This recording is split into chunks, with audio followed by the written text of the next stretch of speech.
অন্ধকার কবরে চলে যাওয়ার পরে দাড়ির উসিলায় আল্লাহ রাব্বুল আলামিন গুনাহটা মাফ করে দেন, দাড়ির উসিলায় জান্নাতে পর্যন্ত পৌঁছায় দেন। বলেন সুবহানাল্লাহ। এজন্য মুসলমান ভাইরা আমার, ইয়াহইয়া ইবনে কাসাম রাহমাতুল্লাহি আলাইহি উনি যখন দুনিয়া থেকে চলে গেলেন, আল্লাহর ওলি ইয়াহইয়া ইবনে কাসাম রাহমাতুল্লাহি আলাইহি যখন কবরের দেশে চলে গেলেন, একজন ব্যক্তি স্বপ্নে দেখে বলল, ও ইয়াহইয়া ইবনে কাসাম, আল্লাহ আপনার সঙ্গে কেমন আচরণ করেছেন, আল্লাহ আপনার সঙ্গে কি আচরণ করেছেন একটু বলেন। ইয়াহইয়া ইবনে কাসাম রাহমাতুল্লাহি আলাইহি ডাক দিয়ে বলেন, রে যুবক, আল্লাহ আমাকে তার সামনে দাঁড় করাইলেন, দাঁড় করাইয়া বললেন, ওহে বৃদ্ধ পাপী, তুমি এই গুনাহ করেছো, সেই গুনাহ করেছো। ইয়াহইয়া ইবনে কাসাম বলেন, রব্বুল আলামিন, আমি তো আপনার ব্যাপারে এমনটা শুনি নাই গো আল্লাহ, আমি তো হাদিসের মধ্যে পেয়েছি, হাদাসানি আব্দুর রাজ্জাক, আমাকে আব্দুর রাজ্জাক বলেছেন, আন মা'মারিন আনিজ যুহরি আন উরওয়া ইবনে যুবাইর আন আয়েশা আন রাসূলিল্লাহ সাল্লাল্লাহু আলাইহি ওয়াসাল্লাম, ইন্না জিবরাইল قال الله تعالى إني أستحيي أن أعذب شيبة في الإسلام وإني شيبة في الإسلام। سورة الله أكبر।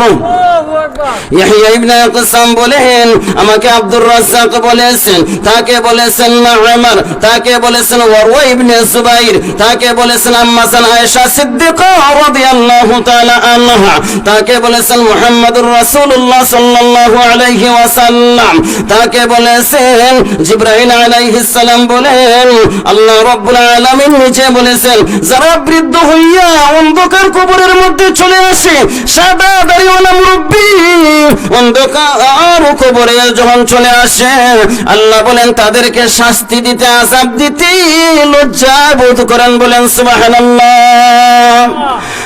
اے برادر حفظ قرآن خوش درو جاہ شادی نست دنیا خوش درو، اے برادر حفظ قرآن خوش درو جاہ شادی نست دنیا خوش درو، کندن قرآن بوات ذکر لسان ورکرائی نست وست اج مخلصا، بولو اول علبا نخوني ذا قرآن درس كمدن كيطواني।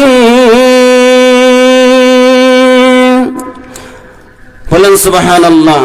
তাহলে বৃদ্ধদের দাম আছে না নাই?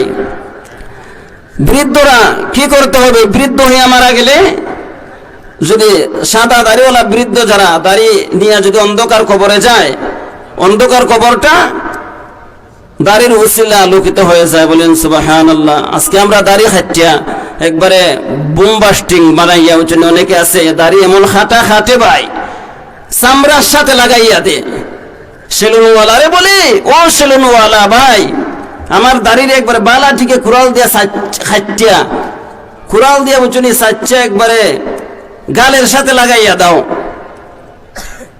তোমার টেকা যা দেওয়ার দিব আমি, তোমার আমি খুশি করবো নে, তুমি এক কাজ করো, আমার দাড়ি বালাটিকে তুমি সাইজ করে দাও। বলেন নাউজুবিল্লাহ। আপনি কি একটু চিন্তা করেছেন, এই দাড়িটা, সম্মানিত দাড়িটা, পবিত্র দাড়ি আপনার নাফিতওয়ালা কেটে, ওই দাড়ি পবিত্র দাড়িটা আপনার নাফিতওয়ালা কাটিয়া যদি একটা পুতলা বানাইয়া রাখতো, এরপরও আপনার মনটাকে বুঝ দিতে পারতেন বাবাজি।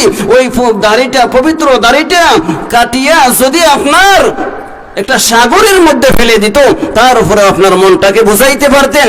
পবিত্র দাড়ি কেটে যদি একটা সুন্দর জায়গার মধ্যে ফেলে দিত, তার উপরে আপনার মনটাকে বুঝাইতে পারতেন। পবিত্র দাড়ি কাটিয়া কোথায় রাখে? ড্রেইনের মধ্যে। যে ড্রেইনে দিয়া মল মূত্র বাসা যায়, ওই ড্রেইনের মধ্যে ফেলে দেয়। বলেন নাউজুবিল্লাহি মিন যালিক। পবিত্র দাড়ি কাটিয়া মল মূত্রের মধ্যে বাসাইয়া দে। তো আমরা যারা দাড়ি রাখি না এখনো, মানে দাড়ির মর্যাদা, দাড়িকে আমরা মানে সম্মান করতে জানি না, আজ থেকে আমরা ওয়াদা করব যে আর জিন্দেগিতে দাড়ির মধ্যে খুর লাগাবো না, বলেন ইনশাআল্লাহ, ওয়াদা করেন ইনশাআল্লাহ। আর জীবনে দাড়ির মধ্যে খুর লাগানো যাবে না, দাড়ি হলো সম্মানী দাড়ি। এজন্য আমি আপনাদের সামনে অল্প সময়ের ভিতরে শেষ করে দিচ্ছি। আল্লাহ রাব্বুল আলামিন বলেন, ইয়া ইবাদি الذين أسرفوا على أنفسهم لا تقنطوا من رحمة الله إن الله يغفر الذنوب جميعا إنه هو الغفور الرحيم। আল্লাহ বলেন, নবীজি আপনি আপনার উম্মতদেরকে জানিয়ে দাও, যারা গুনাহ করিয়া নিজের নফসের উপর জুলুম করেছে, আমি আল্লাহর রহমত থেকে যেন নৈরাশ না হয়, আমি আল্লাহ তাদের গুনাহ ক্ষমা করে দিব, আমি আল্লাহ দয়ালু মায়ালু। নবীজি বলেছেন, আত্তাইবু মিনাজ যামবি কামান লা যামবালা, যারা গুনাহ করিয়া তাওবা করে আমি আল্লাহ তাদেরকে মাসুম বাচ্চার মতো বানিয়ে দেই, বলেন সুবহানাল্লাহ। আজকের মাহফিল যেন আল্লাহ কবুল করেন। ফয়েজ সাহেব, আপনারা হুজুর অত্যন্ত কষ্ট করিয়া মাহফিলের আয়োজন করেন প্রতি বছর। আপনারা সবাই যারা ঘরে বসে আছেন, এখনো বলো আমলের নিয়তে মাহফিলের মধ্যে চলে আসেন। আল্লাহ যেন আজকের মাহফিলকে কবুল করে ভাইয়ের জিন্দা মুর্দা সবাইকে মাফ করে দেন, আমাদের জিন্দা মুর্দা সবাইকে মাফ করে দেন। আমিন ওয়া আখিরু দাওয়ানা আলহামদুলিল্লাহি রাব্বিল আলামিন। আসসালামু আলাইকুম ওয়া রাহমাতুল্লাহি ওয়া বারাকাতুহু।